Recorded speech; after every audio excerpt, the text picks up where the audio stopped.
कांदा बाजाराची परिस्थिती अतिशय बिकट आहे।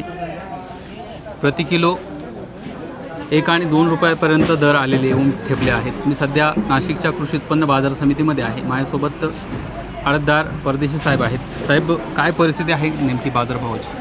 आजच्या मित्राला जर म्हटलं तर पुऱ्या नाशिक जिल्ह्यामध्ये कमीत कमी 500 रुपयापासून 10,000 रुपयापर्यंत कांदे विकत आहे। आणि 1 ते 2 रुपये जे आपण बोलताय ते कांदे, तर त्या कांद्याची क्वालिटी अशी झालेली काही तापमान त्याच्यावरती परिणाम झालेले आहे आणि ते कांदे कुठेही पोहोचू शकत नाही, म्हणजे डॅमेज झालेले, त्याच्यामुळे त्याचा बाजारभाव कमी आहे। आणि आमचा जो बाहेर देशावरती माल जातो त्याच्यासाठी डिझेलचे भाव वाढल्यामुळे गाड्या आम्हाला भेटत नाही, गाड्यांचं शॉर्टेज आहे, त्याच्यामुळे देशावरची डिमांड अक्षरशः कमी होऊन गेलेली आहे आणि देशावर माल जात नाही, इथं मोठ्या प्रमाणात आवक होऊ राहिली आणि त्याचा सप्लाय होत नाही। डिमांड आणि सप्लाय याच्यामध्ये मोठा डिफरन्स पडल्यामुळं बाजारभाव अजूनही कोसळण्याची दाट शक्यता आहे आणि बाजारामध्ये जो येणारा माल आहे हा 75% डॅमेज माल येऊ राहिला आणि 25% चांगला माल येतो आहे। चांगल्या मालाची मागणी असतानाही डॅमेज मालामुळे चांगल्या मालाला त्याचा मोठा परिणाम होत आहे आणि निश्चितच अजून जर अशी परिस्थिती राहिली आणि जर गाड्यांचे शॉर्टेज राहिलं तर हे बाजारभाव 2 ते 5 रुपयाच्या आत येऊन जातील।